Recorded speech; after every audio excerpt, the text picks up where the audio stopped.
Hi, it's Liz. Well, I was gonna do some night skating, but it is raining outside, so I'm not gonna do that. Um,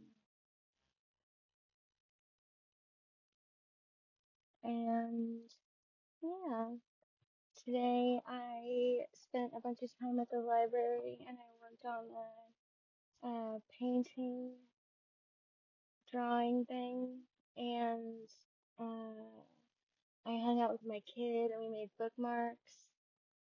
And I had all my markers and stuff, so there's another family there and they were using the markers and stuff too. It was really cute and fun.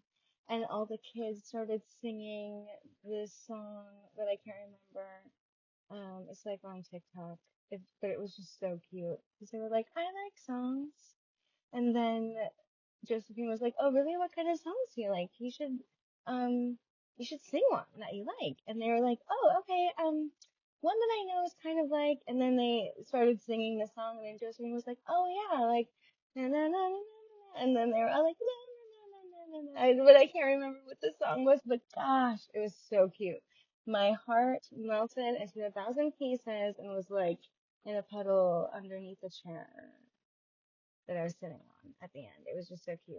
And I wish I could remember the song because it's so funny and um like quintessential TikTok kids. It's just so funny. I can't think of what it is, but um yeah, I need a holder for my phone also. And I had teriyaki for dinner with my kid. She paid. Her dad paid. I mean, she paid. It was like with she paid with her like money, her cash around the house or whatever. And then her dad gave me $100 for gas. And so I put some money in the gas tank, and then I'm gonna see about getting a gym membership for a month with some of it. And um, there's something else I wanted to do with it. Oh, the laundromat. I want to have money for the laundromat also. And there's something else, but I can't remember what it is. Yeah. And I was thinking earlier today, like about all the stuff that I had to leave behind in all my inventory, all my art, my upcycle clothes and stuff. And one of the reasons that I had to leave all that stuff is because I have to pay to ship it. You know what I mean? And then I have to keep all the shipping supplies with me also in my car. It's like not possible, and it's also not possible to keep like a cash flow on me available to go to the post office and send things when they need to be sent like at the right time. It's just not like having more things on my to-do list is not sustainable. So that's one of the reasons why I left all my stuff. One of the many reasons. Also because it's honestly it's a good like exercise in letting go. Um and like did I love all that stuff? Yeah, I did. But it was just stuff and I can get other stuff like it. And what all of that art like valued, what it meant to me and what it means to other people is like a totally different thing. And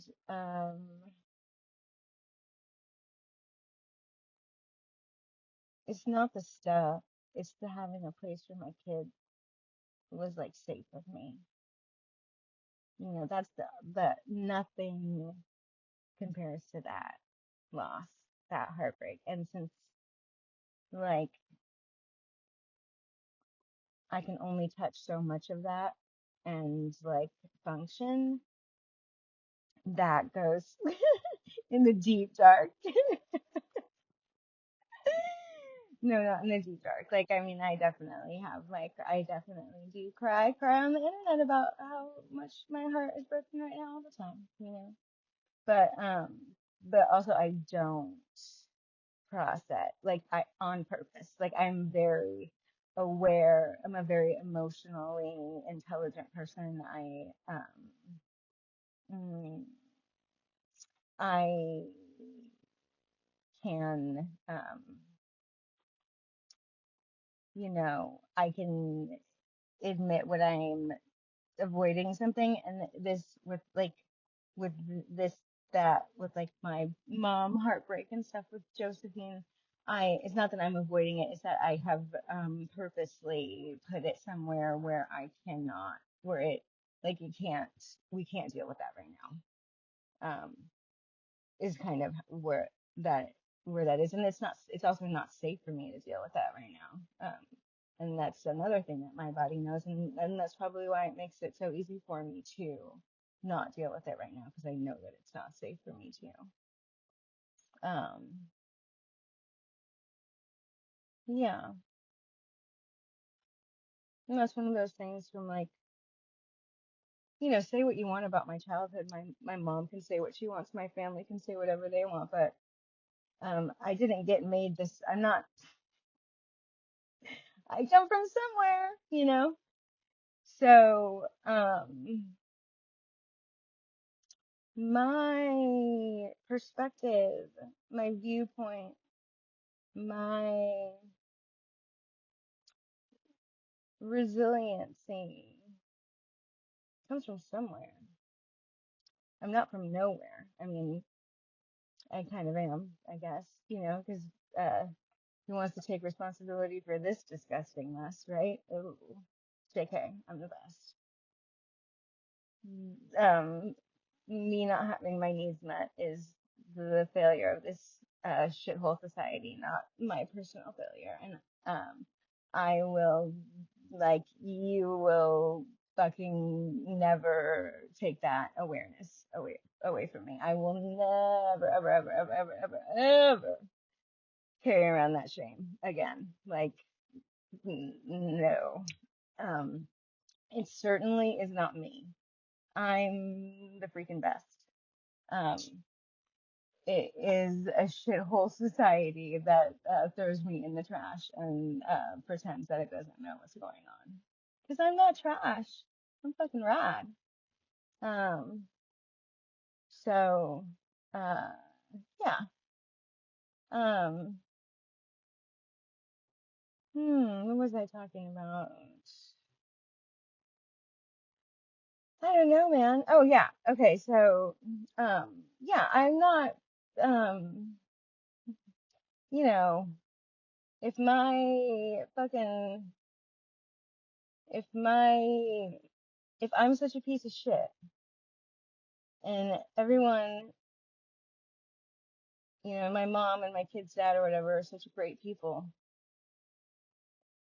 then how come they don't say any of that to my face? And how come all the people who fucking think all those things about me don't say that stuff to my face? And how come they're all hiding and I'm the only one who's like speaking directly about the issues as they occur, not. If you have a question, you can ask me, and I'll give you an answer, a direct answer to a direct question. Ask my mom a direct question, or ask my kid's dad a direct question, and good luck on getting that direct answer.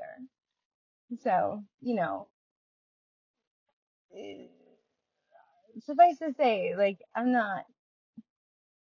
don't live in my car because I'm a piece of shit who deserves to live in their car. I live in my car because of abuse and abuse, you know? Um, and so I'm so grateful for my car. I thought, like, there's a huge difference between living in your car and not living in your car. Okay? I am so grateful for my car. I don't ever, like, I don't take it for granted. I do not want to be living outside of this car. Um,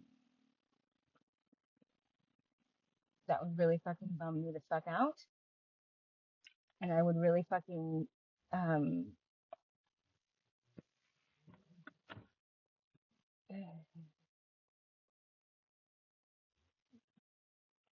don't fucking try me any more than you already have for these 46 long years. Okay? Jesus. Give me a break, man. Like, I thought, I was sure. I was so sure that 45 was it. You know what I mean? That's halfway to 90, you know? I was like, like, my luck has got to turn around. No, no, it didn't. I mean, unless, okay, because I was thinking about, like an equation, or like, okay, so like, or like, right? Like, if, like, the velocity needed to get to, like, where I would like to be from where I am, you know what I mean?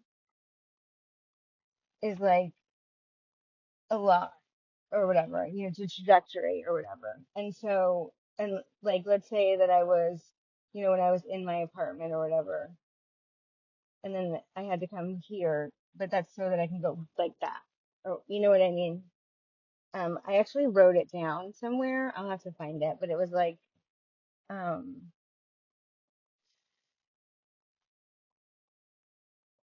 uh, potential of the person being abused,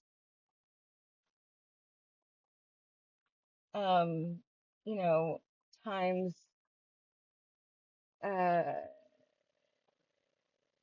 depth of depravity of, you know, hidden abuses. You know what I mean? Because like like in in the equation is how much your abusers have to lose should your version of your life, the truth, you know, be widely accepted as truth. You know what I mean? One that they cannot obscure. You know what I mean? Because that's what it is. It's like you're leaving the cult. You know what I mean? And you can't leave you can't leave my kid's dad, and you can't leave my mom and not have nice things to say about them. You have to, if you're gonna leave at all, you have to like only say, you know, kind things. You certainly can't leave and go around saying the kinds of things that I've said about them when I have literally just had facts about them.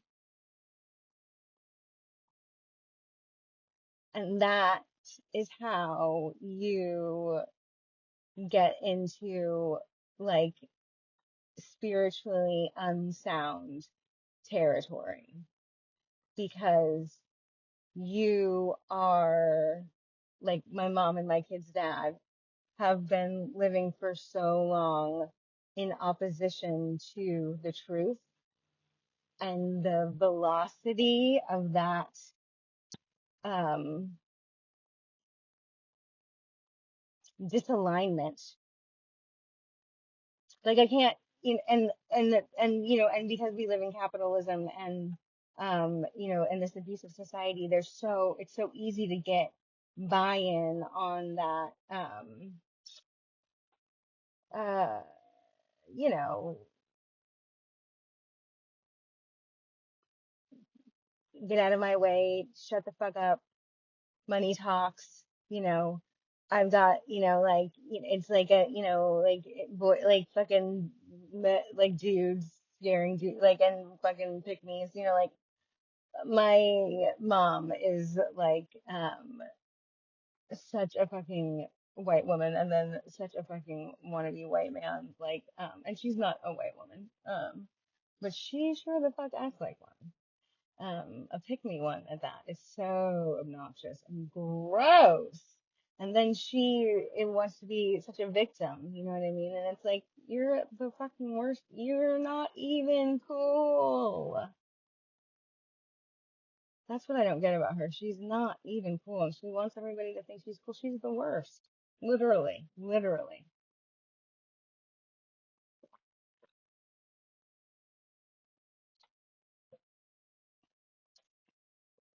All those traits about her, those are me, bro. She's not even good at getting gifts. That wasn't even her, that was me.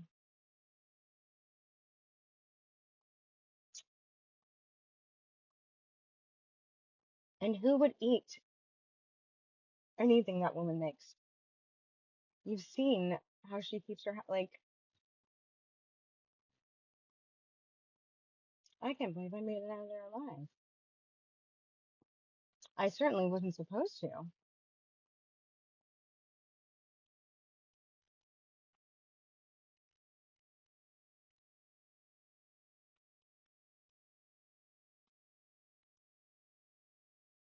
Yeah, bad news bears that one. Mm-mm. Mm-mm.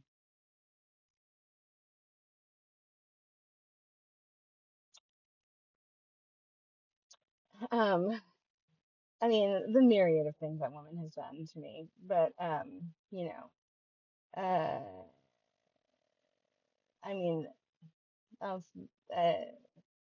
I'll say the one that one of the big catalysts was how she ruined my birth experience. Also pushed me back with my abusive kid's dad. Um, you know, multiple times also, but um, yeah, she ruined my birth and called me a bitch, a selfish little bitch.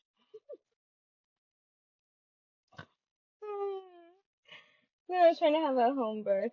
But I mean, I was really so fucked. Like, it wasn't gonna be, like, I mean, I had no business getting back together with Corey, but I had no one. Like, it was get back together with Corey or, like, birth alone, basically. So I had to believe that it was possible. You know what I mean? Like, I totally, like, I had to believe at that time. Um, and that was the last time I really believed it. Until also like a little bit of the most recent time. But like, and that maybe because I thought we were gonna be different about it, more honest or whatever. But like then, and I mean at that time I had to believe it too. Like it's always about survival, and that's always they know that. Like, he knows full well that I only went back because of my survival needs and me being so financially unsustainable on my own, an instability he helped create. Um, but will never, ever, ever, ever, ever, ever take any accountability for. No, no, no, no, no, no, no, no. And that's fine. I don't want, like, I had to, like, I, you know, I had to take money from him today, and I fucking hate taking money from him. But it like put gas in my car, and I can see about getting a gym membership, and I like don't feel like like I'm gonna throw up, anymore. Like it really was helpful. But like it's $100 and I live in my car. He's never paid me like sustained child support, and also he's like the reason that I was homeless and the reason that I'm homeless again, like because of sustained abuse. So it's not he doesn't get brownie points for giving me $100. You know what I mean? Um, I get brownie points for you know surviving all this, and still being a light in my kid's life. She's a light in my life. I'm not like I'm not asking for a fucking trophy for being a light in my kid's life. That's what I'm fucking supposed to be. That's my God. That's like I'm supposed to be the light of my kid's life. Hello. And I am. But like, against all these odds.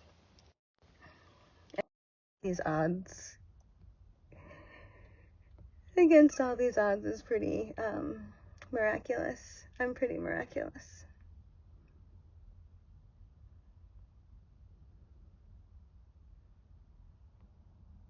You really can't convince me otherwise. You'll never be able to convince me otherwise. Never. I've seen too much. I have skated too many skates.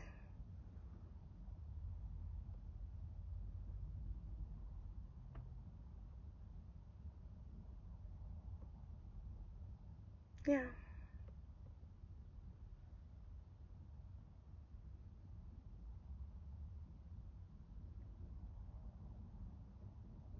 I'm just gonna keep skating.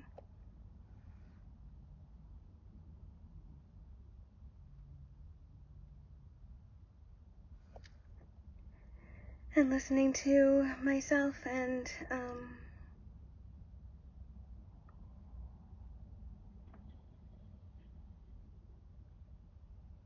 showing up for my kid.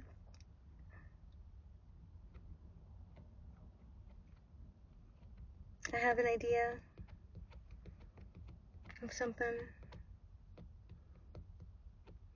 something like to make money. And I'm gonna start working on tomorrow. But it's gonna take me time to like make it and then, like promote, it's like not whatever. So I am still gonna need money to survive. So you will still see me asking for material support in my videos, and yeah. And there's nothing wrong with people asking for help with their survival needs getting met. It's like we are supposed to be caring for one another, we shouldn't have that reaction to somebody asking for help. And the first step to like coming into different relationship with that is to admit that that's your visceral reaction and that you want to have a different reaction. Like it's okay if you have a jump scare. There's it's okay to be jump scared, but like you got to be able to talk to yourself about like, okay, what's that about? Do I really believe that? Like, what am I assuming about this person in this moment? And then what is that? Do I really know that about this person? And like, because I don't know. There's a lot more safety and care and community than there is in the opposite. And I know that the majority of people think that's not true, but it is. Like, it is fundamentally true that investing in care and investing in community is safer for you, like on a micro and macro level.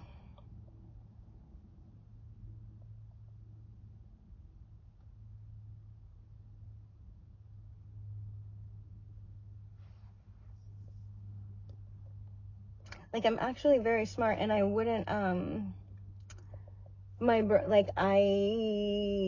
half of the reason why I know that I'm not a piece of shit is because I've like run the data so many fucking times. Like, my brain is like, I'm actually like, yeah, it doesn't matter, but I'm very, very smart.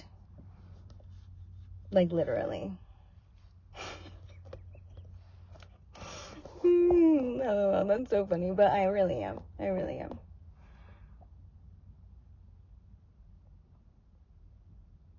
I just love data. Everything is data.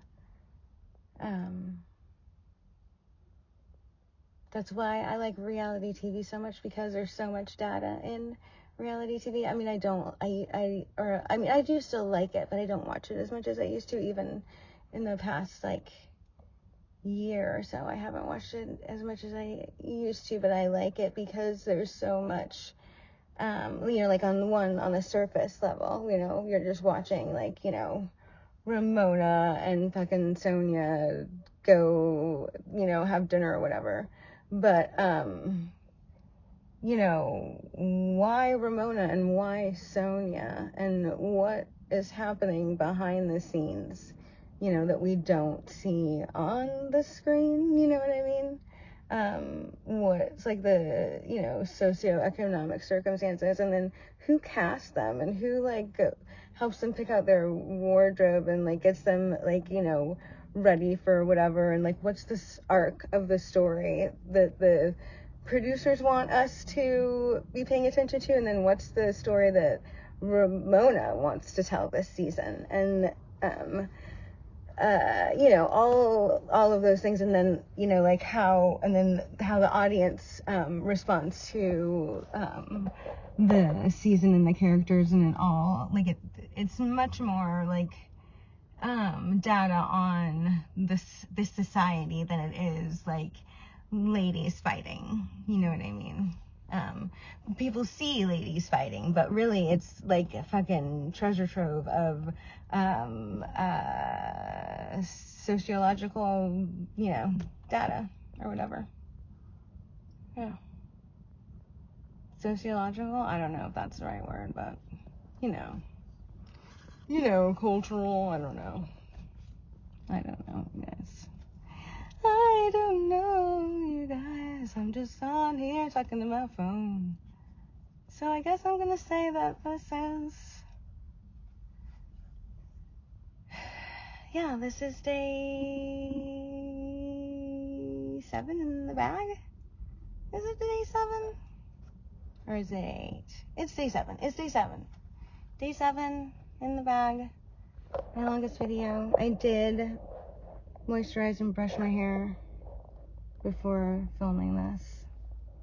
So there's that.